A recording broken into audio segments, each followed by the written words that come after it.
and welcome to CryptoCoin.News. Today we have a special guest, the editor-in-chief of CryptoCoin.News, Simon Cocking. Simon, thanks for coming. Thanks for having me. It's great to be here in Kiev. You're an advisor to over 100 ICOs. What do the successful ones write? Okay, I guess to be a good ICO, you need to have a good team, a good product. Ideally, you've done some things before, but then also you have to be good at communicating and have a strategy on what you're going to do and how you're going to communicate it. You need all of those things. If you don't, there's a lot of competition out there and someone else might do it better than you. What makes a good ICO advisor? Yeah, so sometimes I advise ICOs on who to get as advisors.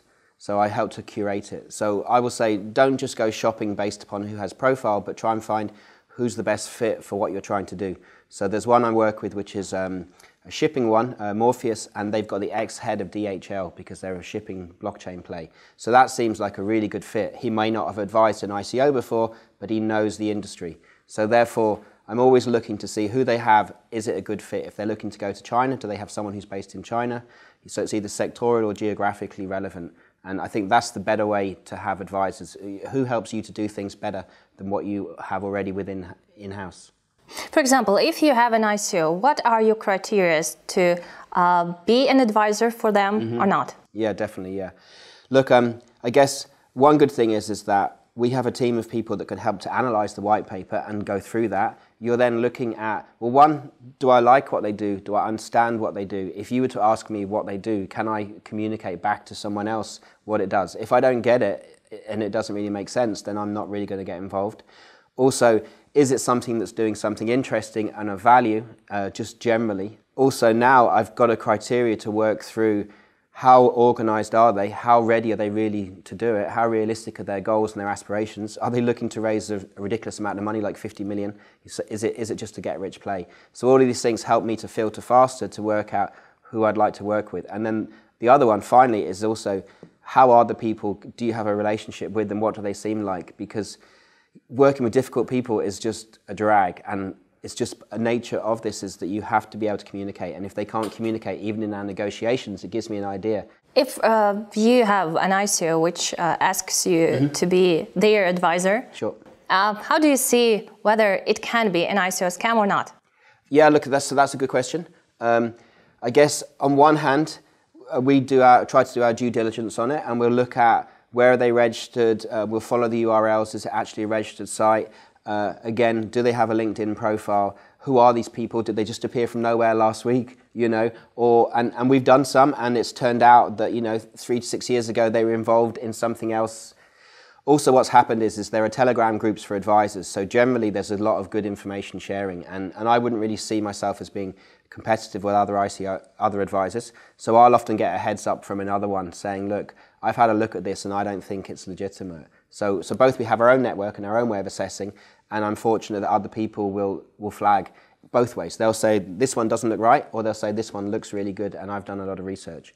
So I think it's good that you work collaboratively with people, and it's potentially win-win for everyone, apart from the scammers. What do you recommend ICOs in terms of marketing today, given that they can't now advertise anymore on Facebook and soon on Google as well? Yep, Facebook, Google, Twitter are all looking to ban advertising. Search engine Bing recently. Yeah, someone joked it didn't really matter with Bing anyway, but yeah, look, I mean, for CryptoCoin.News and publications like this, it's a fantastic opportunity, because the ICOs are in a hurry to communicate. They need to get their story out there. It's like startups on steroids.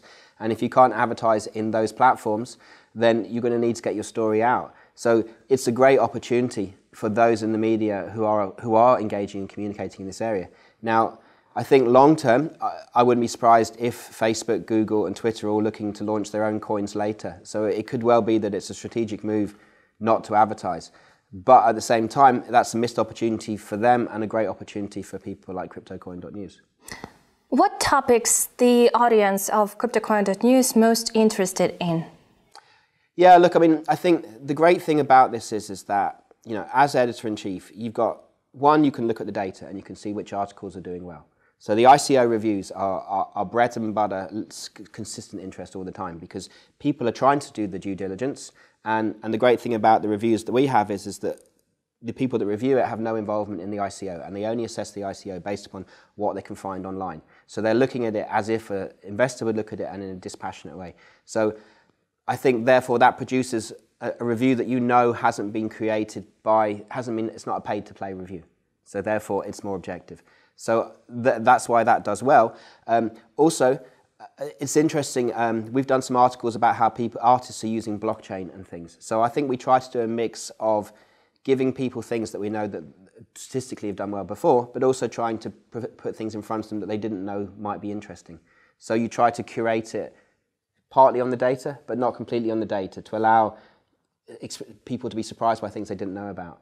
And I think the nice thing with blockchain is there's so many different areas where people are looking to use blockchain to tokenize different aspects of our lives, that we can ensure that we don't just do fintech stories, we don't just do drone or social media, we can have a good variety. And from that, the audience can have the benefit of a range of topics, and then also we can see from the data which do well. But I wouldn't like to go down the route of just doing the ones that always do well statistically, because then there's no room for surprise or discovery. There's a lot of old capital flowing into crypto now. Talking about changes, you also mentioned in one of your speeches that in the nearest future, a lot of current professions will disappear, and which one will appear instead? Yeah, look, I think AI and automation is ideally replacing the boring bits of what we do. So the opportunities for humans are in the areas where humans can be creative and problem solving in ways that AI can't be. So therefore, in the legal industry, the bits that are tedious and repetitive should go. But generally, say like with IBM's Watson, which they've applied for doctors, it can number crunch several million previous medical cases. But when this works best, it's not instead of a human, but it's as well as a human. So the doctor can now leverage both his own knowledge and the knowledge of many. So in that way, I feel that if you want to future-proof your career, then try to move towards the creative end of what you do and move away from the drudge stuff. Because if you find it repetitive, and if you're doing it multiple times, then an AI should be able to do that pretty quickly. So on the other hand, I think it could be great. It could be a great opportunity for people to spend more time being creative and working on that end of things. And even in journalism, there are algorithms that will write articles, but potentially they'll write the articles about stock issues and quarterly reports, leaving us to do the more insight and analytical pieces. Do you give some piece of advice to your children about what should they learn so their profession will be suitable in the future? Yeah, so this is a good question. And so I think this moves us to learning how to learn rather than learning to memorize facts and figures. And, like existing education systems vary. So Finland has a very interesting system, and it's much more looking to provoking exploration and learning. And whereas, say, the Irish system is a bit more copy and paste in learning. But it's more the Finnish system that will be the smart way to go. So I guess with our kids, and so we do have kids of our own, we keep telling them to problem solve. So it's like, I don't expect you to know the capital of Uruguay, but I expect you to know a way to find out how to find it. And I think it's that thing that with all the devices that we have, we know that the answer's there, but actually maybe it's not always findable. And how do you work out how to find things will be how you future-proof the career. So not a particular career, but a mindset perhaps. Now talking again about the cryptocurrencies, do you have favorite ones? And which one and why? Okay, well, on one hand, that's a bit like choosing your favorite child. Perhaps. So if you are a creator of the cryptocurrency. Look, I mean, on the other hand, okay, so Bitcoin in many ways was a proof of concept 10 years ago, but you could say it's maybe the Kardashian of cryptocurrencies in that it's famous for being famous. It's probably potentially a store of value rather than necessarily something that does something useful, whereas most of the other coins, of all the other coins in the top 30 and beyond, the rest of them are generally for a particular niche and solve a need. So like Ethereum is great in that way because it's helping developers to do things. So therefore, I do like Ether, I do like Ethereum, but equally the ones that solve a problem are therefore useful to maybe the gaming industry or fintech. And so in that way, that's logical, and therefore we're seeing currency relevant to what you do and what your needs are. And so with CryptoCoin.News, we did a story only recently about Michael Owen, the ex-footballer, launching a currency of Michael Owen. And that's where I can see it going, that musicians and pop stars and sports people, will have a currency of them, because then if you like what they do, like the way Patreon allows you to make donations, I can see you'll tokenize that and we'll see more down that direction. So that's an answer without saying a specific favorite. Okay, but if you mentioned Bitcoin and Ethereum, what are your price predictions for these two current cryptocurrencies by the end of this year? Yeah, so look, I mean, and again, we were chatting with Jimmy Song, who's a great Bitcoin developer, and he said, you know, if you want me to say where the price is in the next 1 to 3 months, then who knows? But I'm pretty sure it will be higher by the end of the year. And even for how much? Well, okay, so people maybe even forget that last year from about July onwards, Bitcoin went up by 1,000 every month, and it went 3,000, 4,000, 5,000, 6,000, 8,000. So even now when we discuss that Bitcoin has fallen, it's only back to 8,000, 9,000, whatever it is today. It's still more, triple almost what it was when it went on its latest progression, you know, less than a year ago. So therefore, okay, so then where's it going to go? Well, then also we've interviewed John McAfee, who says that it will go to 1 million by 2020, and if not, he will do things to himself, yeah? Now, obviously, he's a bit of an evangelist, but I would say overall, you know, it's going to go up. And then the other bit, which is interesting, is there's been a great graph that every year for the last 4 years, just before the Chinese New Year, Bitcoin falls, because the Chinese hold a lot of Bitcoin, and the Chinese generally cash in to give presents every year. So that dip in the chart, when they lined up the last 4 years, has been consistent.